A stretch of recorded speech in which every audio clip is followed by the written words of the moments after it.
Are you new to sublimation? Today, we are going to walk through a really great and easy first project. Let's get into it.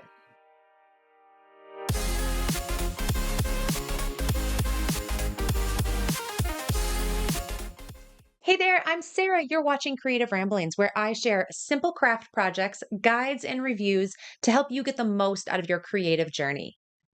Today, we are talking about sublimation. We're going to make a really easy first project together. So, first things first, let's talk about what is sublimation. This is the process of taking a special ink, printing it onto a piece of paper, also a special piece of paper, and then infusing that ink into a blank. So that ink that's on the paper, we're going to get it really hot, so hot that it turns into a gas and infuses it into a blank like a piece of fabric or ceramic or glass. The end result is an incredibly smooth, seamless look that's not going to fade, peel, or crack. So, through the process of sublimation, what can you make? So, the first requirement is you need a special blank or substrate. If you're opting for fabric, that fabric needs to have some polyester in it. The more polyester, the better. So, think shirts, maybe a pair of athletic shorts, socks, a jacket, a tote bag, a kitchen towel, a beach towel, even hats. There are a lot of solid surfaces that you can use sublimation with as well. Most types of ceramic, all kinds of ornaments and gift tags, mouse pads, glassware. When looking for a sublimation blank, you want to make sure that whatever blank you're using is compatible. I'll be sharing exactly what I'm using today with you so you can go pick up some of these starter blanks.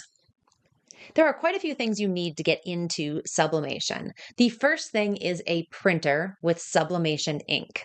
These printers can start around $500. However, you can convert an Epson EcoTank printer from a regular die printer into a sublimation printer. Take a look at the video up above. I've done this recently and it works great. The best part is that EcoTank printer is around $200. Once your printer is set up and ready to go, you're going to need paper to print onto. This is the type of sublimation paper that I am using today. It feels a little bit different than regular copy paper or cardstock. It actually has a special coating on the front, and on the back, you're going to see the brand logo, so you know that that's the back side. What happens when you print onto this paper, your printer's going to let a lot of ink go and it's going to sit on top of that paper. It's not going to soak through. This is really important for our next step. So in our project today, we're going to be sublimating on these little tags. They're great for ornaments. They could also be luggage tags or gift tags. They're made of a paperboard and they have a special white coating right here that accepts sublimation ink. So to get the ink from the paper to this tag here, we're going to need a heat source. In this project, we're going to be using a 9x9 Cricut Easy Press. You need something that's going to be at least 365 degrees. Most household irons don't get that hot, and so you're going to want to stay away from a household iron. You can also use a larger heat press. I'll have some recommendations down in the description of my favorite auto heat press. These can be a little bit more expensive. So if you are just getting started with sublimation and you have an easy press that goes with your Cricut, just use that for now. It's going to be great for your smaller projects. Here's a couple more things you're going to need. When you're using that Easy Press, I really like to use the pressing mat that you can get to go along with it. And then on top of that pressing mat, grab a couple sheets of white copy paper. So a few other materials you can use, but again, we're just getting started here, so let's try to use what we already have. You're going to need some heat-proof tape. This is going to come in handy later. Do not substitute regular tape. It will melt, it'll wreck your Easy Press and your design. Heat-proof tape is a must.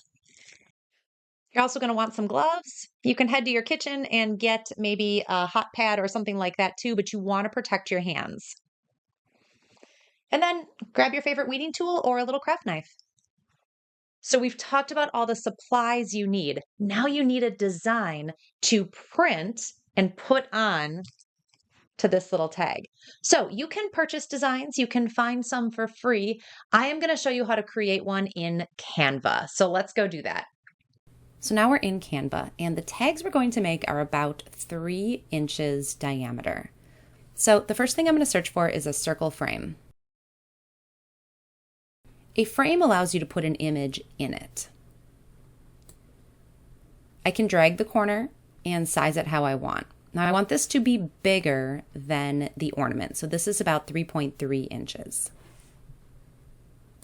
Now I can fill it. So I'm going to drag this pattern that I found here into the frame. And now I'm going to personalize it with a monogram.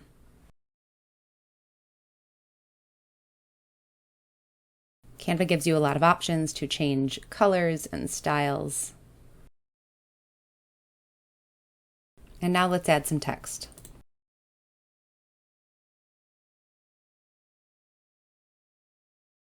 So once I'm happy with the design, I'm going to select everything and just group it together so it's easier to move.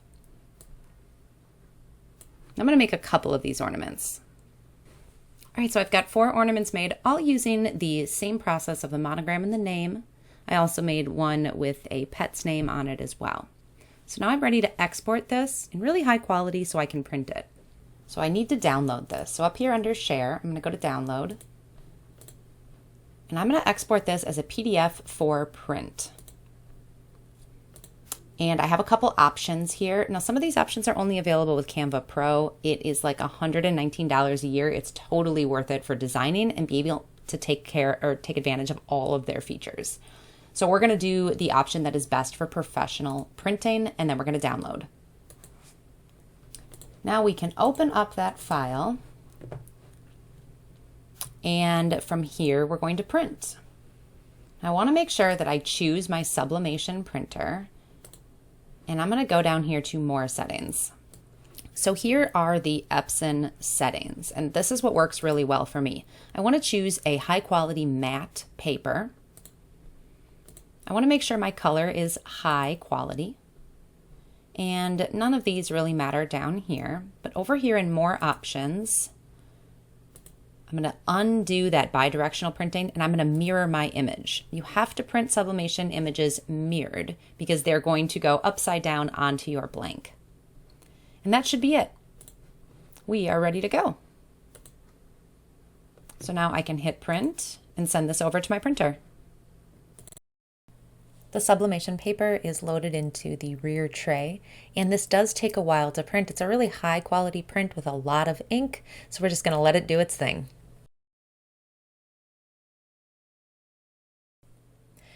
When you have an image that comes out of a sublimation printer, one, it's going to be mirrored, so everything's going to look backwards, but the colors are going to look muted. This is not a mistake. There's nothing wrong with your printer. This is just how it looks when it's on this paper. It's going to be much deeper and richer when it comes off on your sublimation blank.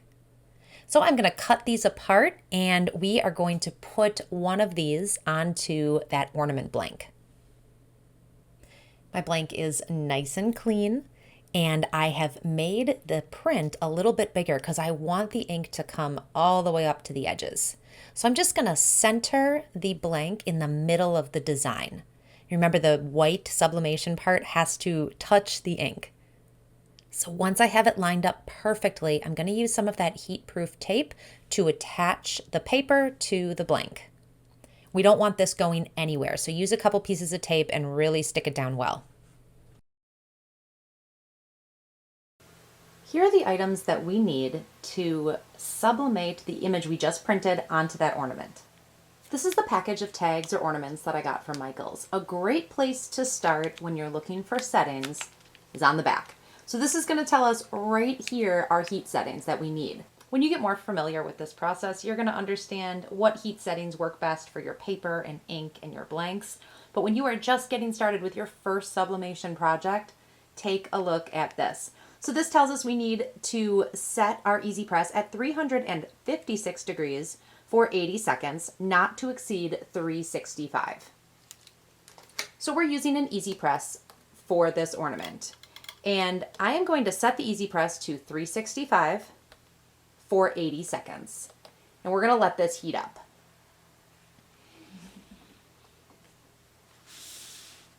Here are the other items we need. This is the pressing mat that I use with my Easy Press. You're also going to need a couple different layers. I'm just going to use one sheet of copy paper here, but we want to put something over our pressing mat, and then we want to put something on top of the ornament. So since we're just doing one small ornament, I'm going to fold this in half. You can also use butcher paper as a layer. Make sure you're not using anything with a film. So no wax paper, no parchment paper, and no Teflon. Just plain paper. So I've got this folded in half. We're going to take our ornament that's all taped and ready to go and set this down so the back is down and that printed sublimation paper is on the top. Then I'm going to add a layer over the top. I want to make sure that once I place the Easy Press on top of here, I do not move. I walk away, I let it be. If the heat source moves, you can get some ghosting. It's going to look blurry, and we don't want that. So this is ready to go. It beeped. We're just going to set it on top and hit start. While this is going, I can get my gloves on. This is going to be incredibly hot when I take the Easy Press off, so always protect your hands. These gloves with the little stickies on them are great so you don't drop anything. I'm also going to use a weeding tool for this project. You could use a tweezers or a small knife, something like that, but you want something nice and sharp to pull off the tape.